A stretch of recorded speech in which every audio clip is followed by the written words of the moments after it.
Now, live here with River West Radio. We are actually on location tonight. This is a fun night, and we have a wonderful guest joining us as well. So this is a show all about integration. So AbilityMKE Now is a very unique show here. We talk about all the ways that we can integrate people with disabilities and people that don't have a disability, enjoying life here together in the Milwaukee area. When we talk about disability, we could be talking about all sorts of possibilities. We could be talking about physical or mental disabilities, the deaf and hard of hearing community, blindness, chronic pain, mental health diagnosis, and the list goes on. We all have our own experience with disability, whether it's our own or with people that we know or those that we encounter on an everyday basis. So here at AbilityMKE Now, we celebrate the ability in all of us. I'm excited to have our guest joining us tonight. Stephanie has been a friend for a very long time. And actually, I'm wondering, Emily, would you like to come on in and give an introduction to our friend here? Emily, if you want to come on in and join us. Okay, so our guest, Stephanie Rarick, is the president of Mutual Aid Network, which both Kurt and I are working board members of. And the Mutual Aid Network does a lot in the community, and it's a great organization. But I am having Stephanie in here just a little bit more about it. So, Stephanie, who are you? What do you do? What's the Mutual Aid Network? Excellent. Thanks, Emily. Thanks, Sue.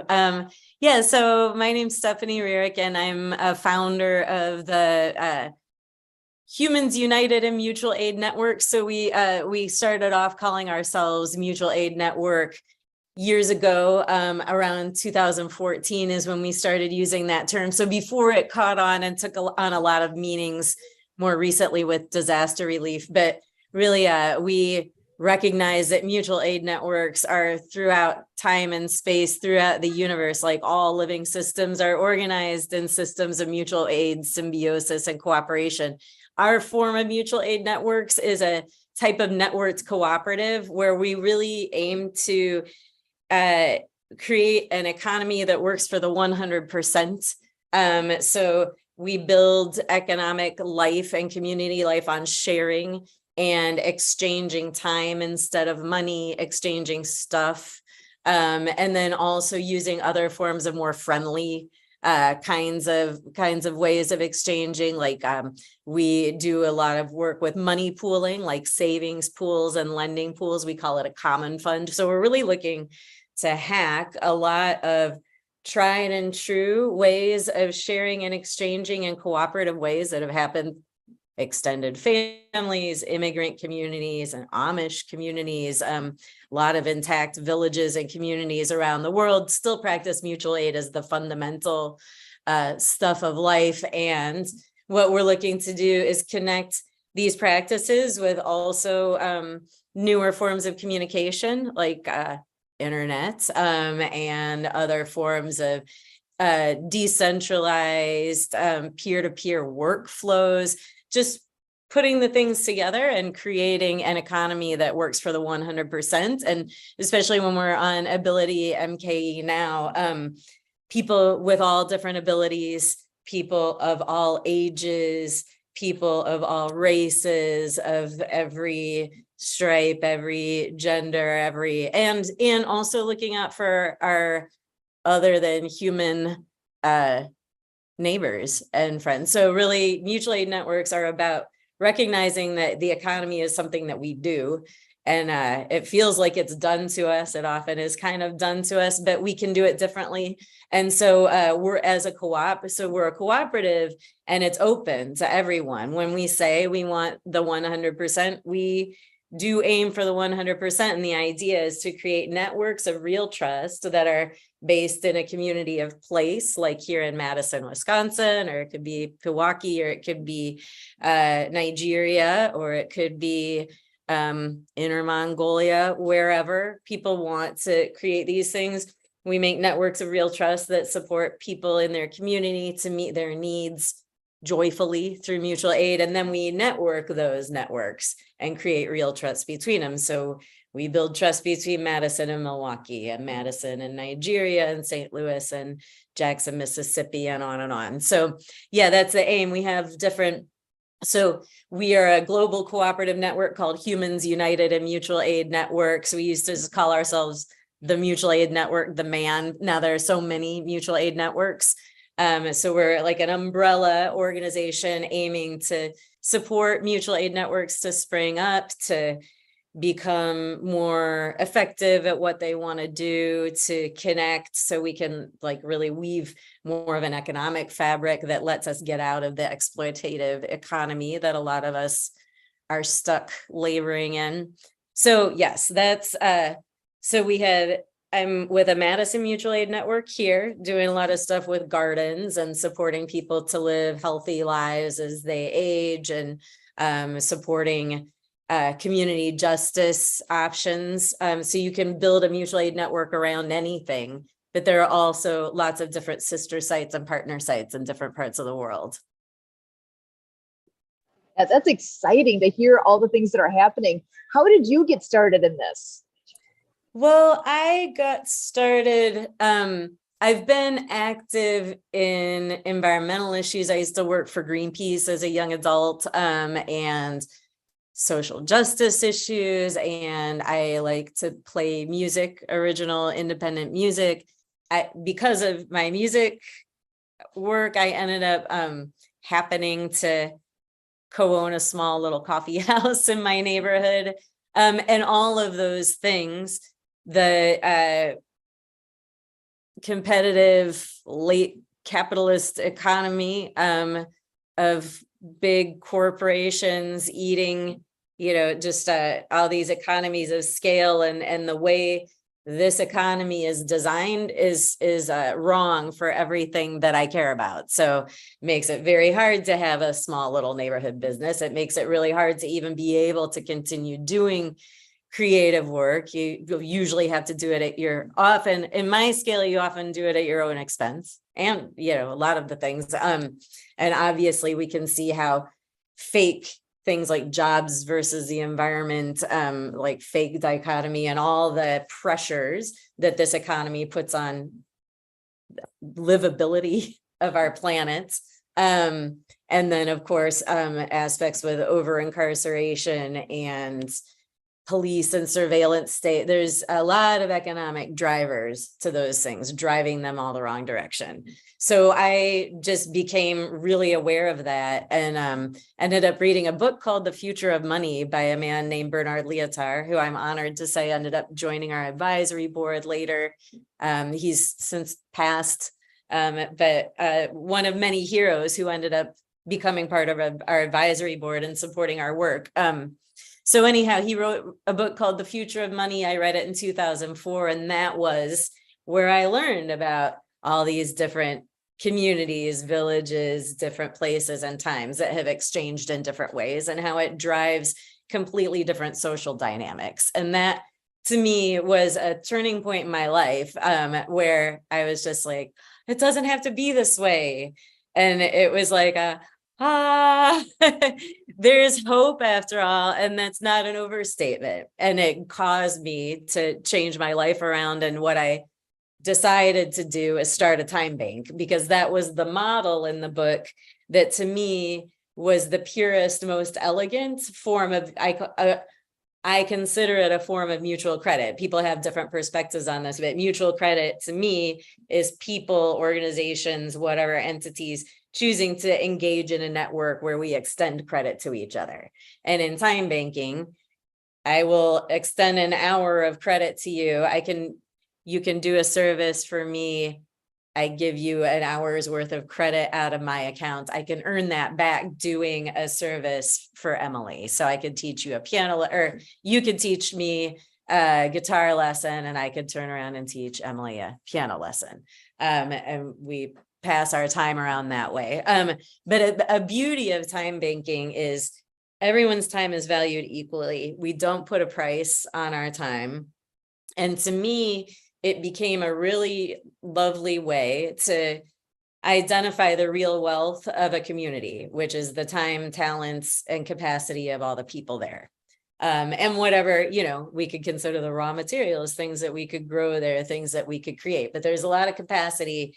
Most of the capacity is in the individuals in your community. And so just creating the time bank gives people an opportunity to share what their strengths are. It's especially beautiful when engaging people with a variety of abilities. That's when it really flows. When people have a really healthy complement of offers and needs that are all different from each other. And realizing that is, so when in the time banking world, we would refer to a lot of the work that time banking is really good at facilitating. It's great at facilitating care and creativity and civic engagement and community building. And Edgar Kahn, who was a father of modern time banking, who's also left us in the last year or so, but he would refer to it as the core economy. Like nothing happens without that core part of the economy. And in the life of the business capitalist market economy world, that's completely ignored, neglected. The functions of the core economy, like caregiving, tend to be taken by exploited labor, exploited people, like pushed into a realm of like considered, it's both undesirable and essential now. So that's a thing that time banking is good at disrupting. And then for us so you asked how I got started in this. So I started a time bank, but the idea for me in starting the time bank was to end up creating an integrated picture that time banking would be a piece of. And that's a thing we have realized now with this form of mutual aid networks. So what we wanted to do is so the way time banking has been practiced is people start a time bank, they make an organization, and then it's set up around that exchange mechanism, which to me, I started thinking, that's sort of like a friendlier form of capitalism because it's all about the means of exchange, when really what we want to do is actually meet people's needs and meet the needs of them and their communities. So connecting it in mutual aid networks, we're aiming both to help add more structure to make it easier for people to do this for a more significant part of their life, a more significant part of your economic needs, and to be able to displace going to a job because you're doing work, you're managing it in peer-to-peer workflows, you're going to be compensated with time. You might need to access money. You could access it from a common fund. You might want to exchange what you're doing with a business so we can do some other forms. We use price-based mutual credit. We use a thing called the common good card. So there's solutions for all different economic needs. And a lot of it is just really understanding, really breaking apart economic life and understanding it better. Time banking is good for some things and money is needed for some things, and you can save money by being smart, working with your community who's there to help you save money because they want you to also. Maybe you'll share some of the money that you save in a way that, you could get a cool thing for your neighborhood that you've always wanted. So anyhow, that's I think that's about it. I started the time bank and then moved from there into mutual aid networks, and then just have had a variety of teammates over the years. And Kurt's been with us for a number of years, and all of you have been really involved in helping out, and just a whole rotating cast of characters. And we get together on a regular basis. We have web meetings every week, several times, but we also host a solidarity summit every quarter. And that we do it nearest at the weekend closest to the equinox or the solstice each quarter. And the aim of doing it always on a schedule like that is people know when to look for us and how to find us. So it's we have it on Zoom, and sometimes we host the summit in person too, in different locations, and everyone's welcome all the time. So you can always find information about summits and calendar events and just general things at our website at mutualaidnetwork.org. So you can always find information about all the different things there. It is a lot of moving parts, but the aim is you jump in because you want a garden. You want to plant a garden, or you want to have someone else plant your garden for you, or you need a ride, or you're giving a ride. You jump in, then you see what direction it can take you, and you find the different connections in your own community, and also create your own dreams. So people use mutual aid networks and use the time exchange part to support projects and dreams. So we've helped people to start a business, or help people to do a project, like move forward. And when I talk about the community justice work that we do here, we've been able to create community-based alternatives to the police writing tickets in a way that our city has made policies where they'll refer young people and also people experiencing homelessness to a circle of peers instead of giving them a fine or a ticket, or they'll let them pay that off. So we actually are aiming to, again, get mutual aid into the heart of how we work with each other and create a friendly neighborhood economy that way. So many exciting pieces that are surrounding this. Now, with the next summit that's coming up, what kind of things are being planned for that? I'm excited. Well, I'm always excited about the summits, but this one we're calling it Cluster Flocks. And our theme is murmurations, like if you've seen how a group of, I think it's often starlings do it, but like groups of birds will form a mass, and they'll form a shape and move through the air and make this cool dance. So we're looking to assist people and projects and mutual aid networks to do more of those cool dances together. And so we're on the Saturday, we have a getting to know you, so people can really get to know each other, get to understand what happens in mutual aid networks.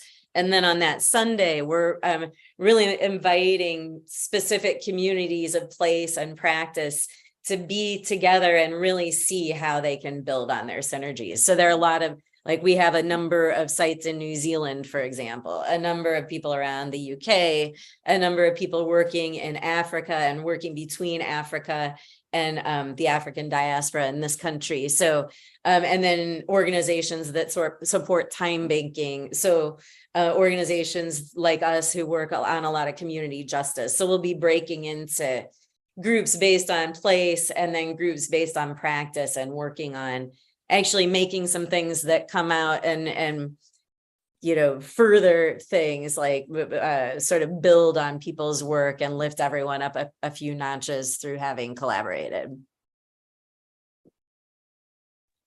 It's exciting to hear all the different pieces. There's a lot of moving parts here. So yes, no matter what anyone's background is, whatever their interest, there's going to be something for everyone that they can grab onto that's going to pique their interest. Absolutely. I mean, when we say the 100%, we want people to come to it from all directions. And when a lot of times when we talk about, we talk a lot about creating a lively humanhood. We have a vision that we have not yet realized, that we plan to realize, a vision where your mutual aid network can have enough money that everyone has a basic livelihood backstop, but we like to call it more like a lively humanhood, because it shouldn't be basic.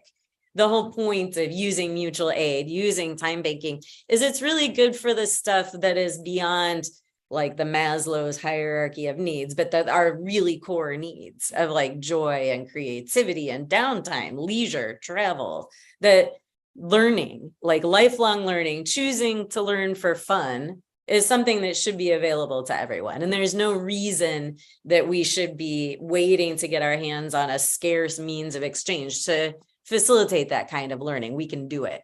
A lot of people who aren't making enough money are really bored also. So we can match people's excess time and give them joyful things to do, and create ways that they can be compensated that are healthier than money. So it's a matter of participation entirely. 100%. It's just about participation. The way to get people to participate is help people know that it really needs to suit you living exactly how you want to live. If what you want to do, like what I want to do is I want to play music much more of my time. I want to not administer an organization at all. And I want to keep doing community work like I do. And I like doing things like this. I want to come on River West Radio. I want to do these things, not administer an organization, not do fundraising. Well, we can do that. We can just do better division of labor. We're capable of it. I think a lot of it is us just realizing we can do it, but then also those of us who are really gung-ho about it, providing the structure to make it easier for people to jump in without having to figure it all out themselves. So that's our role right now, is getting people into the co-op. It's an open co-op. Everyone's welcome to be part of it. So, and you can find out more about that at mutualaidnetwork.org. But it's an open co-op, and we've had people join up because 5 people want to each support each other to make their living with creative pursuits. That's a great reason to make a mutual aid network. Like, nothing is frivolous. As long as people are abiding by the golden rule, no one harms each other, no one excludes other people. And we also don't expect that everyone will work together. Not everyone should even be in the same space with each other. It doesn't always work out. That's okay. So part of what we want to do too is just be able to separate cooperation from total togetherness and total agreement. People don't have to agree. And when we're abiding by core principles, like I can do my thing over here, and I am explicitly not going to harm you. We're going to abide by our core principles of mutual aid networks, but we don't necessarily have to work together if we didn't get along working together. And that's some of the stuff. I think that people can have a perception of cooperative economy as like, you have to live together, you have to eat vegetarian food. And yeah, I don't have a problem with any of those things, but I'm just saying, like, we know that mutual aid type economy can apply to any kind of activity, and it can make it more joyful, more equitable, easier to find the resources you need. So that's where we are now, is just helping people see how it could fit their life, their project, their place. And that's sort of our job, is help make it work for each person. And I love that, because that is the kind of the point here, is it really does and can work for everyone. And when I first was introduced to it, it was a different concept. I hadn't thought about things in that way. So it took me a little bit to wrap my head around what this all is and what it all can be. And is that kind of common, that people, when they first encounter it, it's like, wait a second, let me get my head around this first.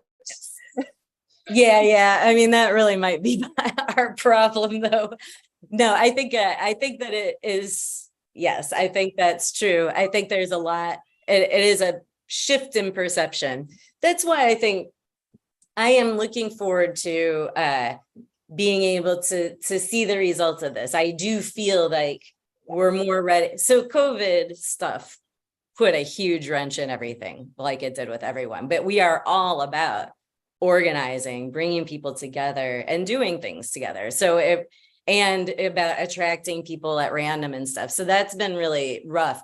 And we are again ready to have people like jump in a slice in a way that can be directed. For me, when I was especially starting the Time Bank, that's the thing. Like, actually doing this stuff is what turns it on for people. Like, you can know about it and get excited about it, but for me, the shift happens when we start doing some of the exchanges, and it's a profound shift, and it's something that I want to be able to offer to people more readily, so people don't have to get their head around it first, and they can just do a thing and feel the shift. But so yes, it's normal that it's taken a while, but we want to cut that down. Well, and you do a great job of explaining it, so I think that helps. That you do make it very simple to understand. So anybody hearing this would be able to understand what this is and how beneficial it is. And it's in our backyard. We do have have the Milwaukee Time Bank here as well. I know you're in the Madison area and have that happening, and there's a lot going on. It's just a matter of taking a look and seeing what resources are at our fingertips. And I know with us being AbilityMKE Now, it doesn't matter what your ability is. Everybody has some sort of ability that they have to offer. And so really this, again, is something that works for everyone, which is exciting to me that, no, there is no exclusion here. There is opportunity everywhere you look. And people often think that you need to have some specialized thing like teaching French or something like that. But really the things that people do most in time banking are care and companionship and transportation. I've had a ton of benefit having people who are housebound, making phone calls, inviting people to events, getting a chance to meet some people and socialize on the phone and enjoy that time and earn time hours so they can turn that in for other things that they might want. So there are all kinds of, it's just, again, it's like once you dip a toe in, then it can sort of help you explore. But it is 100% just what people choose to do. And that's the really important thing, is when we've let ourselves embrace our social anxiety so much over the course of the last few years. I mean, that is a thing, like we need to help coax people back out. But the more people choose to engage and be the outgoing one who helps coax people back out, the more we can do. So it's really all of us supporting each other to live our highest and best lives during our time here. Excellent. And we have just a couple minutes left. I'm wondering, is there anything that you have on top of your mind that you want to be sure to share as well? I just want to make sure to leave that door open for whatever might be on your mind yet. Yeah, I just really want people to check out mutualaidnetwork.org, and there'll be just ongoing information there to share. And really, no dream is too big or too small to work toward this. But a friend of mine has said a lot of times how it's easier for a lot of people to imagine the end of human life on the planet than the end of capitalism. Well, we have to change that. There have been a lot of ways that people have organized themselves, and we can look to like brothers and sisters in different parts of the world and even the recent past. We can do so much better, and it's really our choice. So I appreciate everything that you're doing, both of you and all the people I've met through AbilityMKE, and you and your family, and the different projects that you all are involved in, Emily and Sue and Kurt. So this is what makes it go, is people going out and telling other people about it and finding your joyful way to participate in the world and invite people to come join you in it. So yeah, and you couldn't meet better people. So join the humans. Yeah, I absolutely love it. And you've been inspiring, all the things that you do, all of those pieces. And you are very masterful in how you are able to be so inclusive and able to share this with everybody. I've been multiple times when I've been even on the periphery when I'm hearing the meetings taking place that Kurt's very involved in. And I always walk away thinking, wow, I'm impressed with how well run this is and how much there is to offer here. So I'm excited for what's happening and excited for the chance to have you come in and share more information about what all is available for everyone. So again, this is AbilityMKE Now. Stephanie, thank you so much. My name is Sue Roskoff, and for Kurt and Emily and all of us here, we absolutely thank you. Thanks.